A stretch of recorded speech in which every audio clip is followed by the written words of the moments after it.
Vamos a ver, después que hemos visto la capacidad de ternura y de sacrificio que tiene este corazón femenino, juvenil, tan ardoroso, un temperamento eminentemente nervioso, en lo que quiere decir intimista, contemplativo, artístico, sensible, introspectivo, de Juanita.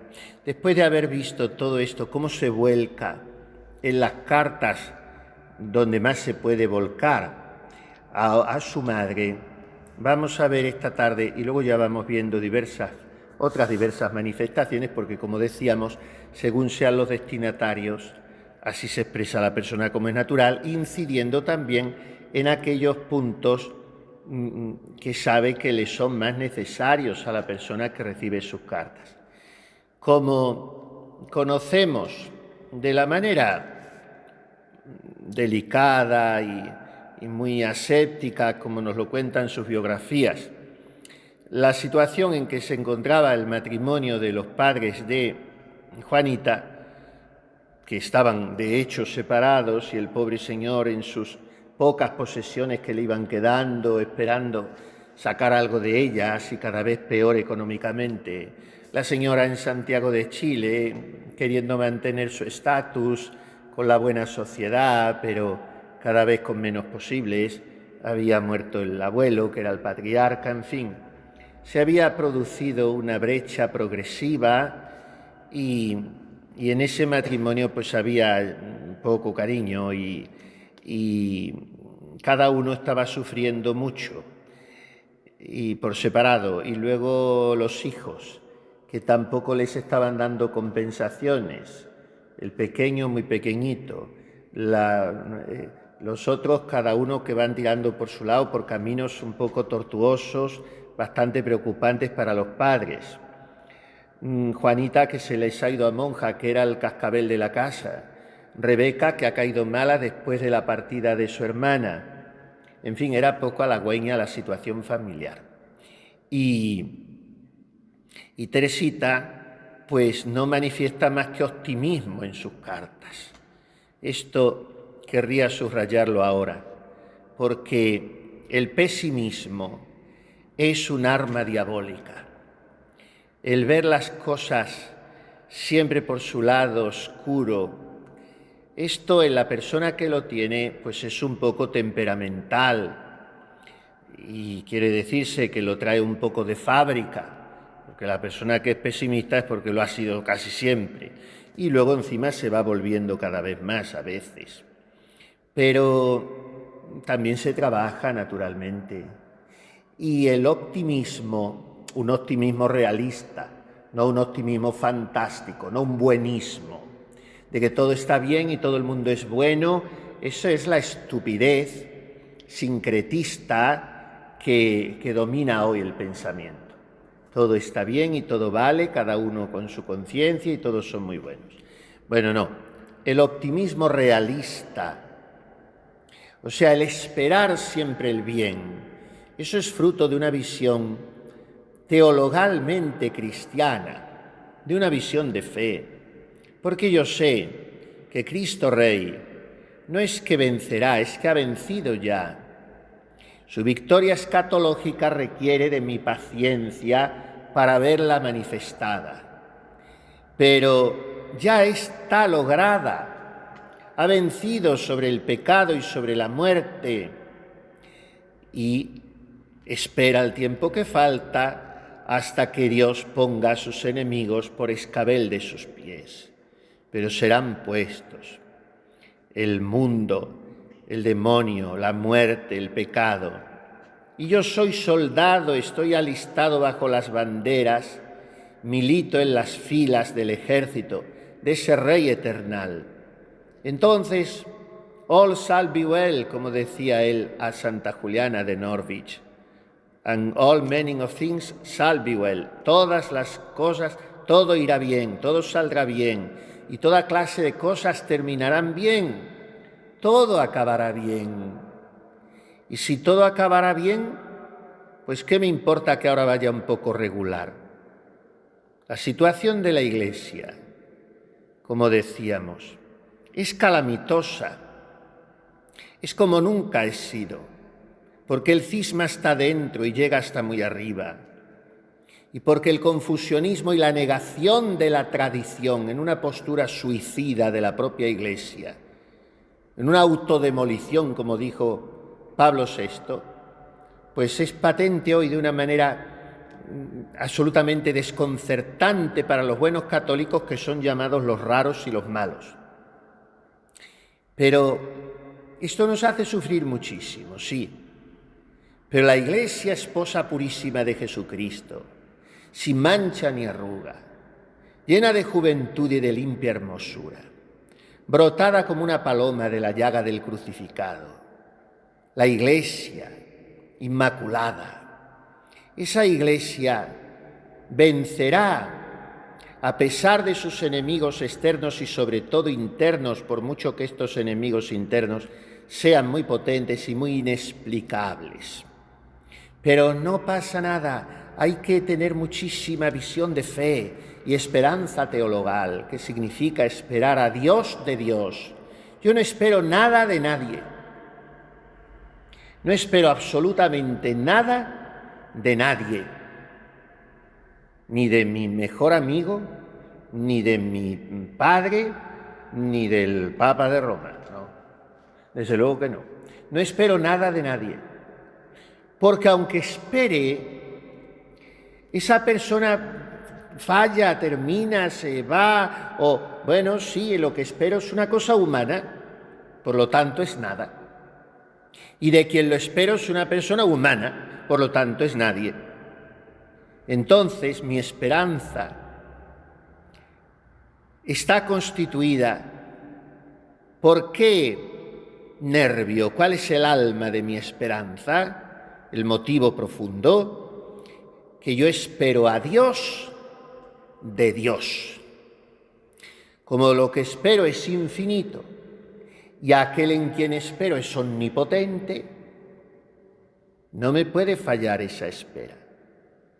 Ahora, que mi convento va a durar siempre y será de los pocos que no se van a cerrar, porque se van a quedar muy pocos conventos y muy pocas cosas en la Iglesia.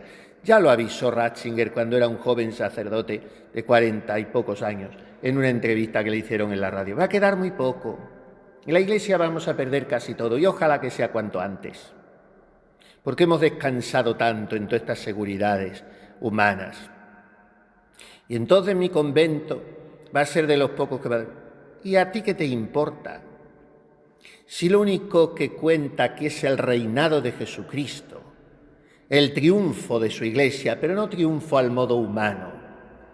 Lo único que cuenta es que todos los hombres se salven y lleguen al conocimiento de la verdad. Es lo único. Y cuando están cayendo cosas que nunca podíamos soñar ni imaginar, de incolumbrar que iban a caer, cuando España se está pulverizando, por ejemplo, cuando la Iglesia estructural, institucionalmente hablando, se está autodemoliendo, cuando estamos contemplando el suicidio de la Roma eterna, pues esto nos duele muchísimo. Sí, pero Cristo ha vencido. La palabra es optimismo, humanamente hablando, dándole un poco de tono sobrenatural, pero la palabra teologalmente hablando, subspecie eternitatis, la palabra es esperanza teologal, esperanza. Y esto de una manera muy doméstica, muy casera, muy conmovedoramente femenina, muy tierna, muy agradable, pues lo estamos descubriendo en una chiquilla que se ha sepultado a sus 18 años en un convento pobre y feo y desconocido, con un puñado de mujeres también hasta entonces desconocidas para ella, y que ahí es absolutamente feliz. Y entonces ella puede proyectar una visión celestial de las cosas. Este es nuestro problema, que proyectamos aquello que paladeamos.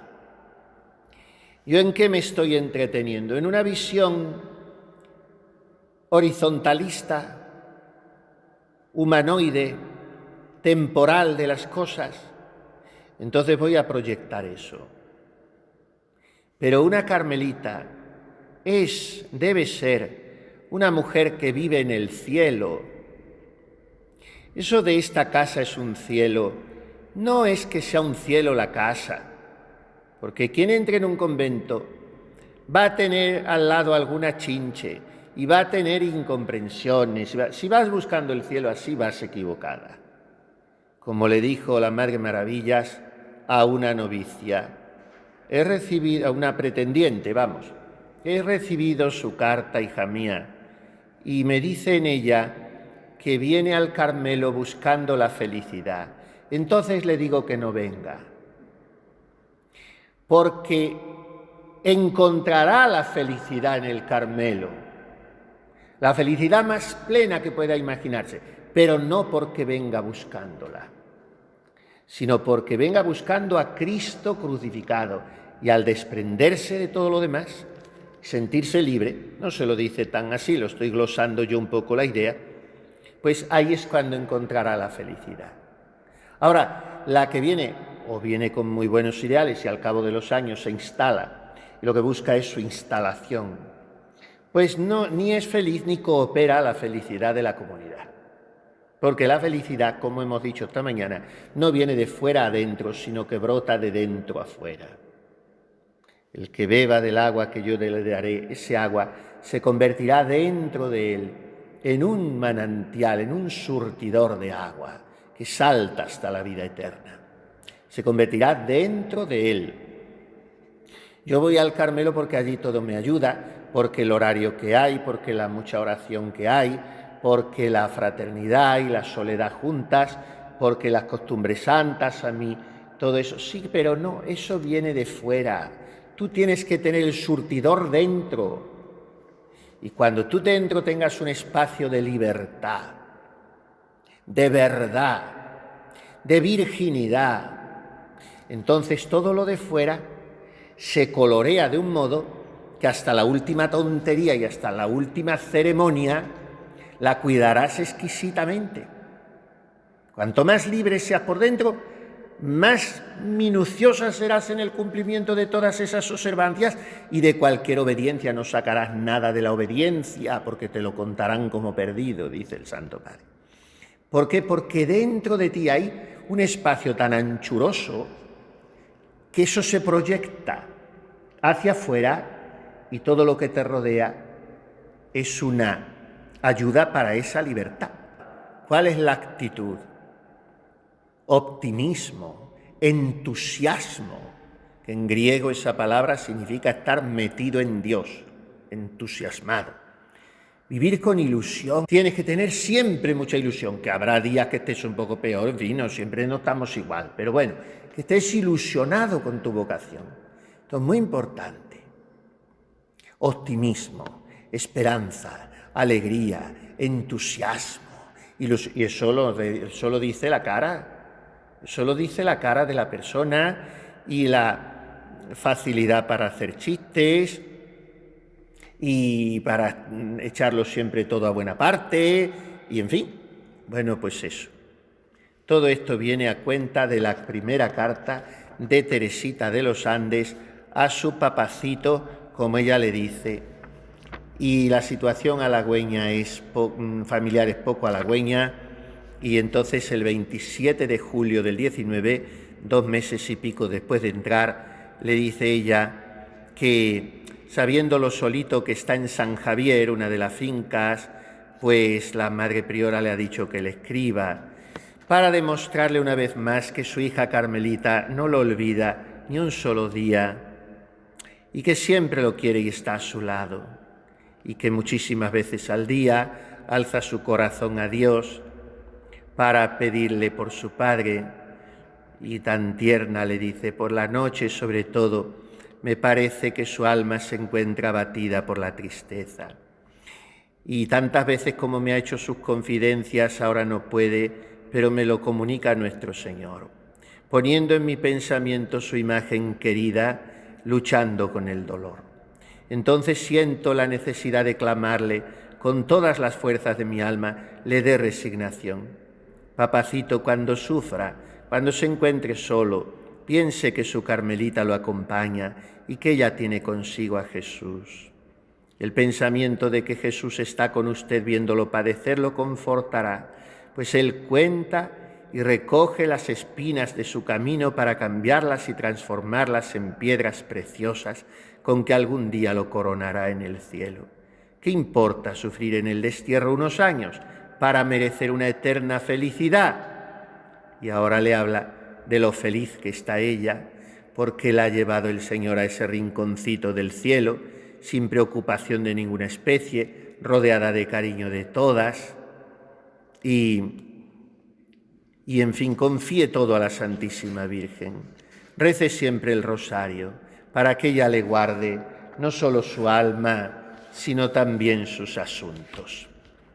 Bien, esta es la primera de las cartas que escribe desde el convento a su padre, como decimos, del 27 de julio del 19. Después le escribe en agosto, no dice día, en agosto. Y lo mismo que le había escrito a su madre, dándole el pésame por la muerte de su tío, Eugenio me parece que era, pues ahora a su padre también otro hermano, el tío Andrés. Y le sirve a Teresita para hacer una meditación preciosa sobre la muerte. Es una carta breve, pero suficiente para expresar con una profundidad enorme los sentimientos de un cristiano ante la muerte. Qué de sorpresa llega la muerte cuando no se piensa que hay una eternidad tras ella. Sin embargo, papacito, no desconfiemos de la misericordia de Dios, que es infinita. Un solo gemido de su corazón basta para que sus pecados le hayan sido perdonados, aunque a nuestra vista y juicio aparezca lo contrario. Lo mismo que decía esta mañana en la otra carta a su madre. No podemos nunca desconfiar de la salvación de un alma por la que hemos estado siempre pidiendo. Y le dice, confiemos en Dios, pero también no hay que abusar de su infinito amor.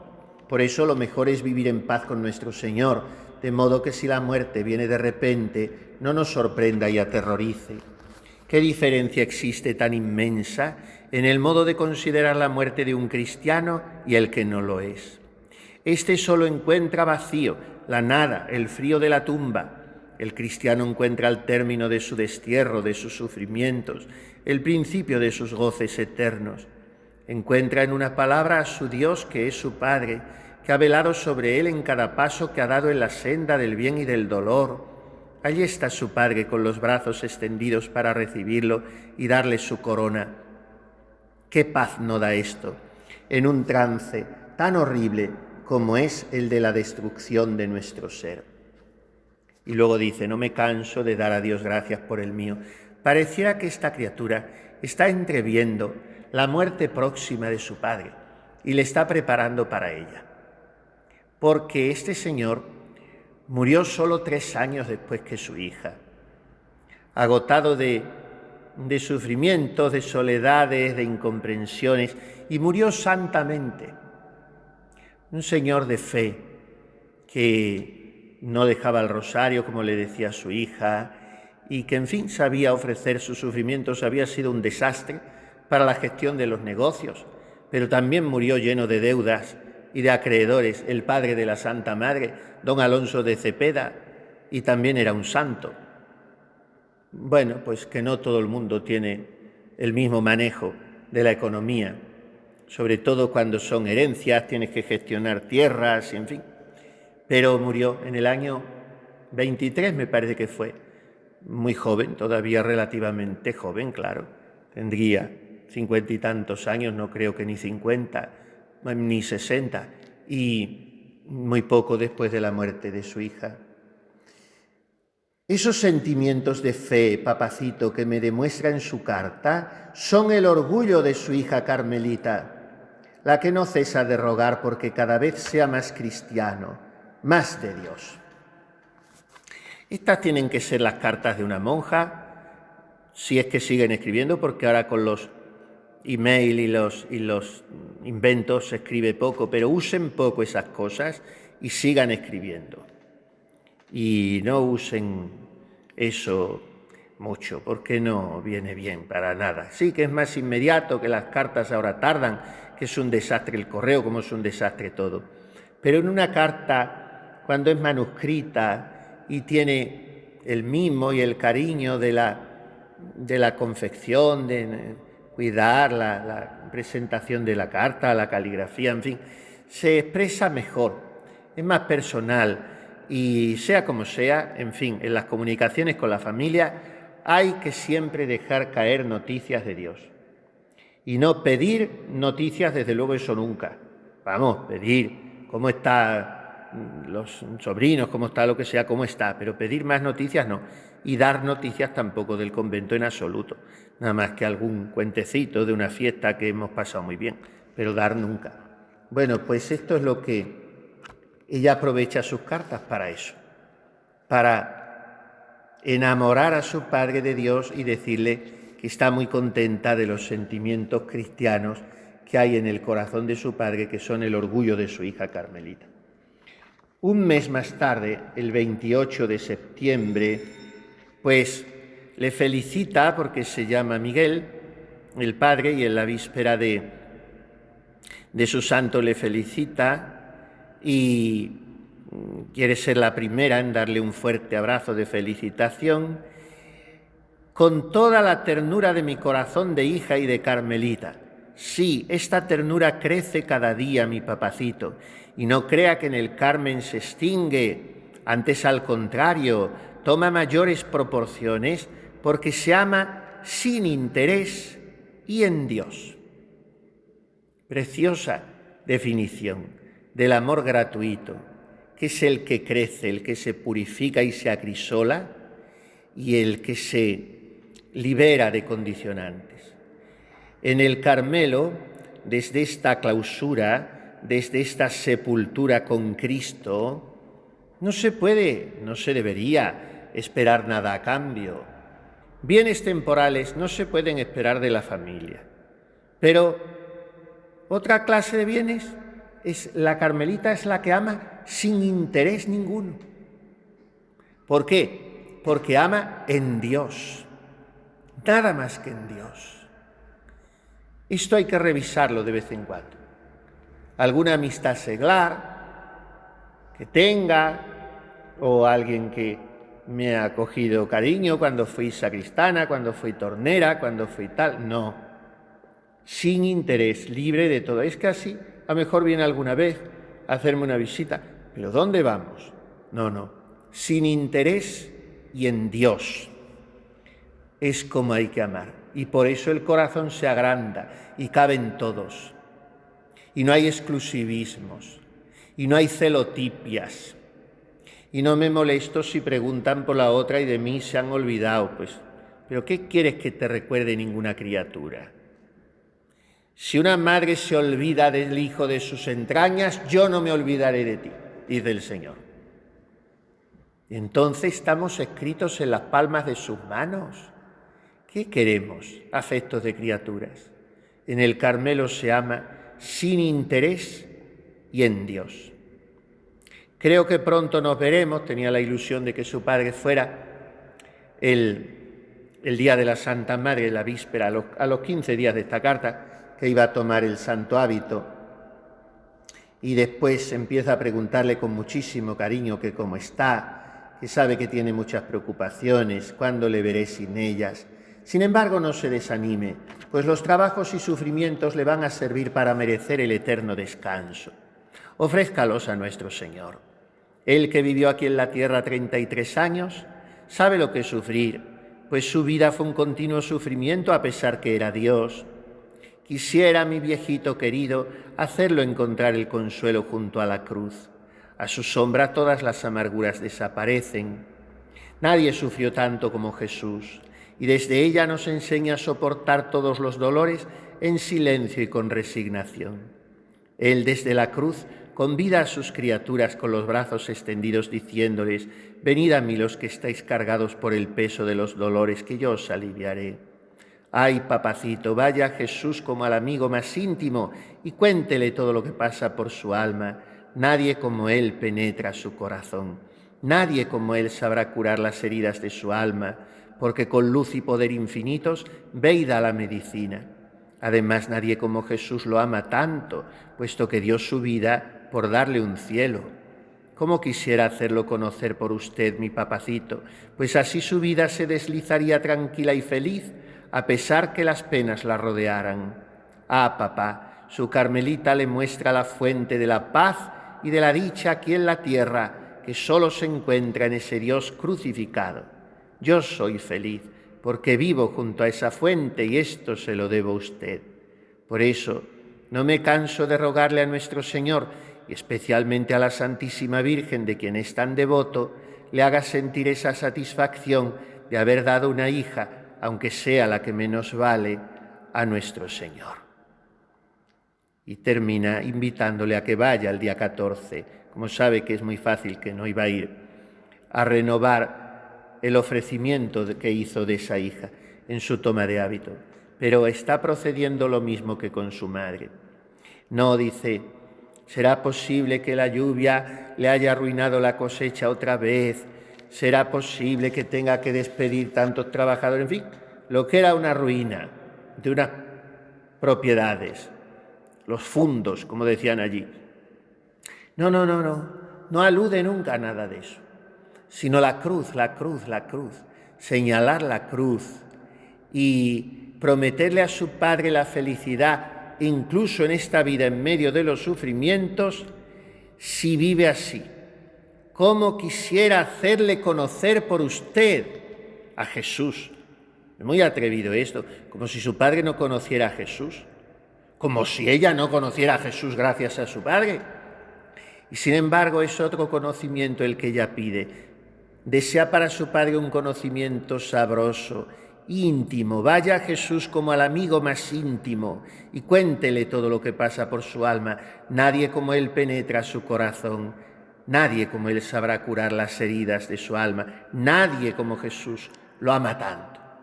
Esto es de lo que quiere convencer a su padre en esta carta ya de septiembre. Después pasa más tiempo y la siguiente carta es más larga, del 26 de noviembre.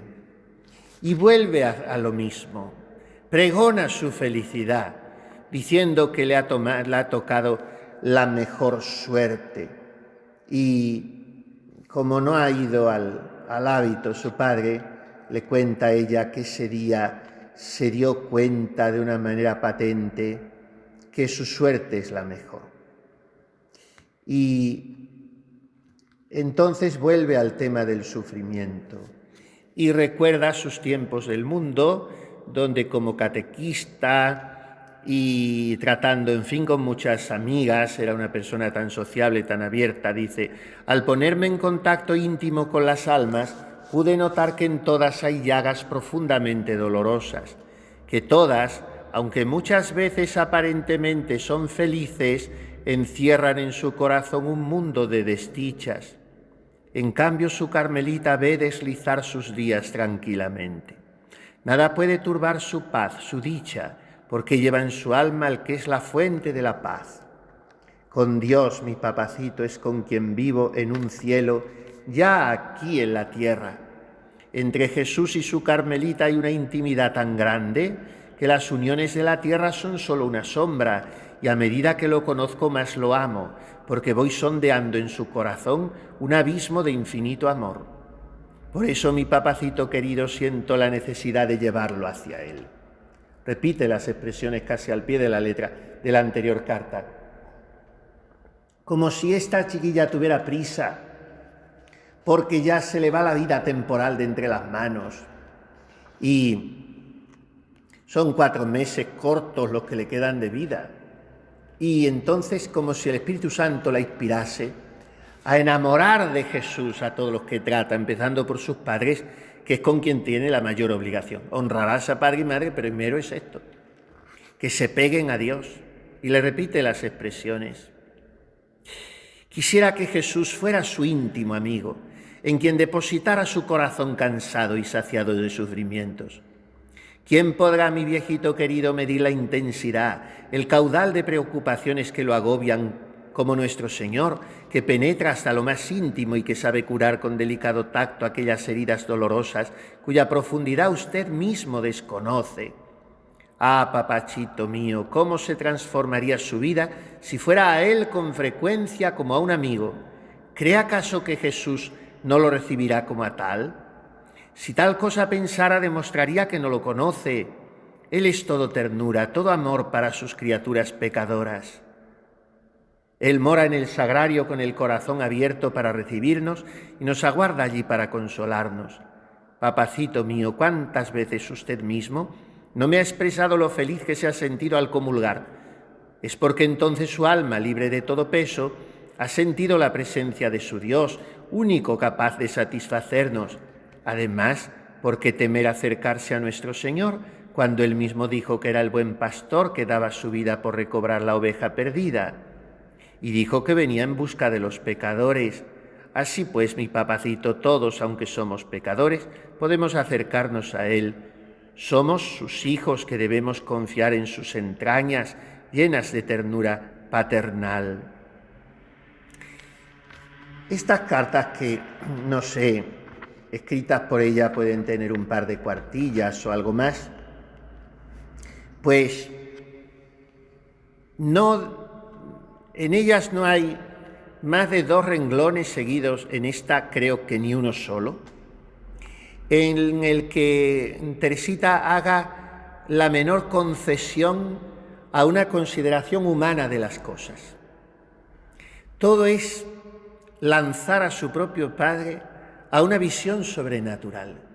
Pero además hay que leer entre líneas. Este hombre pues estaba sufriendo, sí, por la ruina económica, porque era, según el mundo, un fracasado. Pero además estaba sufriendo por lo que más sufre un hombre. Y además el hombre sufre de una manera distinta a la mujer porque se lo traga, no expresa tanto, y como somos muy orgullosetes los hombres, siempre queremos que no se note tanto que sufrimos. Y este era un señor, tenía que mantener el continente. Y claro, Juanita, que es una santa iluminada por el Espíritu Santo, se da cuenta de que el mayor sufrimiento de su padre es no sentirse querido por los suyos, no sentirse aceptado en ese fracaso y no experimentar el calor de unos brazos abiertos y la comprensión de una mirada cercana. Y eso no lo tiene, ni de su esposa ni de sus hijos. Y entonces ella viene como a suplir todo eso y a decirle que a mí no me importa nada, que yo le quiero de todas maneras. Y si usted se considera un pecador, pues mire, el buen pastor está para llamar a las ovejas perdidas. Pero todavía va más allá.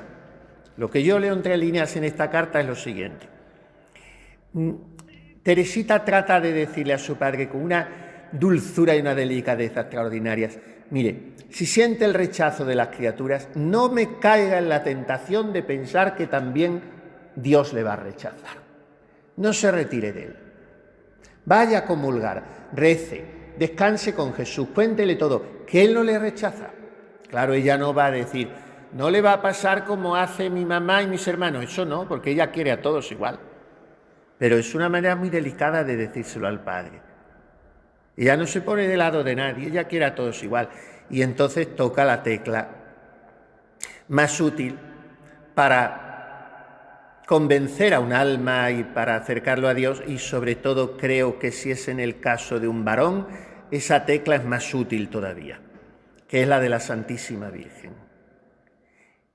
En este mes de María, como hemos dicho, es noviembre, y esta mañana dijimos, el mes de María en Chile es entre noviembre y diciembre. No sé si lo termina el día de la Inmaculada o así. Bueno, pues porque es el mes de las flores allí, es la primavera. En este mes de María se lo he entregado a la Santísima Virgen. Espero que ella me oirá y lo protegerá a todas horas. A ella le pido seque sus lágrimas, calme su vida tan llena de turbaciones y sea también su compañía en la soledad. Y sobre todo le ruego sea la Santísima Virgen su abogada, su madre tierna y cariñosa, a quien tanto usted ha querido, su protectora en el horrible trance de la muerte. Invóquela siempre, papacito mío, y más aún cuando su alma luche con el desaliento, entonces dígale: María, muéstrame que eres mi madre. Invóquela cuando luche para cumplir sus deberes de cristiano. Pídale a ella lo haga ser su verdadero hijo, que extinga en su alma el fuego de las pasiones con su mirada de suavidad. Papacito mío, cuando sufra, mire a su madre dolorosa, con Jesús muerto en sus brazos. Compare su dolor, nada hay que se le asemeje. Es su único hijo muerto, destrozado por los pecadores, y a la vista del cuerpo ensangrentado de su Dios, de las lágrimas de su Madre María, aprenda a sufrir resignado, aprenda a consolar a la Santísima Virgen, llorando sus pecados. Es una de las cartas más preciosas, junto con la que tiene a su hermano Lucho, la primera en la que participa su hermana Rebeca su vocación, el día de sus 15 años, después la que escribe a su hermano Lucho antes de entrar en el Carmelo, inmediatamente antes, y después, que si Dios quiere la leeremos mañana, y esta a su padre.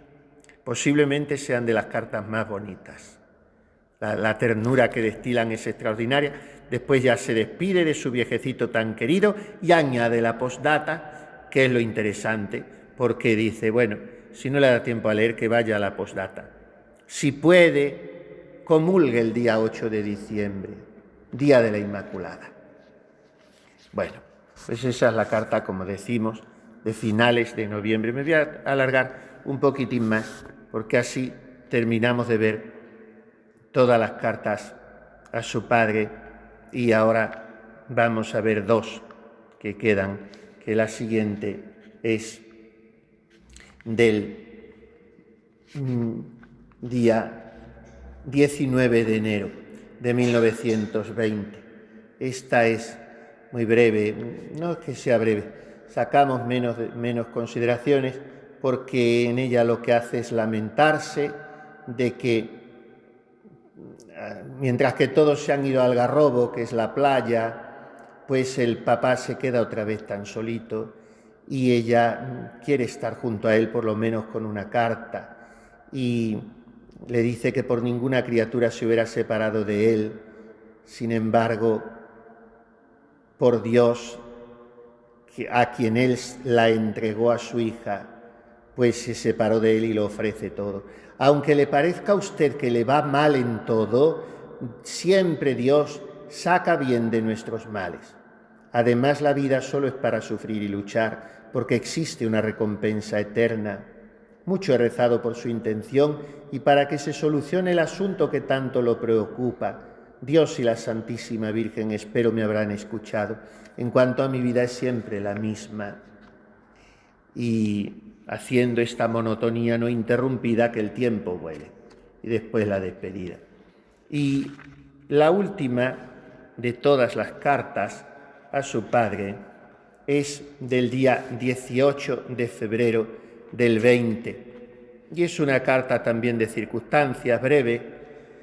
Le faltan 2 meses escasos a Teresita para morir. Y le dice una cosa que es muy propia de monjas cuando escriben cartas. Empieza así: mi papacito tan querido, que la gracia del Espíritu Santo sea en su alma. Y luego dice lo que dicen muchas monjas con razón. Lo dicen con razón, pero bueno, sería un poquito más perfecto callárselo, aunque sea una santa. Dice: a pesar de haberle escrito sin haber recibido contestación, vuelvo a hacerlo, con la esperanza de que esta vez lo hará, pues deseo tanto saber de usted. Bueno, eso se le puede decir a un padre, claro que sí. Y luego dígame el resultado de sus cosechas, que no me ha vuelto a decir nada, y cuánto rezo por usted. Por las noches digo un Ave María a la Virgen para que lo proteja y acompañe, ya que su Carmelita solo puede hacerlo con el pensamiento. Luego le pide noticias de la familia, que si va a ir al Algarrobo a darse unos baños. Le ruego que vaya siquiera por 8 días. Ya no puedo seguir porque empieza la Cuaresma, y entonces se despide así. Y son las últimas palabras que escribe a su padre. No deje mi papacito de abandonar todos sus negocios a la Santísima Virgen, poniéndolos bajo su protección. Le aseguro que si todos los días le reza el rosario, ella no se lo dejaría de pagar. Bueno, pues son las últimas palabras. Y entonces a los 2 meses se fue al cielo. Su padre tendría muy en cuenta todo esto, porque claro, ¿quién tiene un testamento espiritual así de una hija? Y se dio a Dios de tal manera que, como decimos, murió santamente, solo 3 años después de su hija.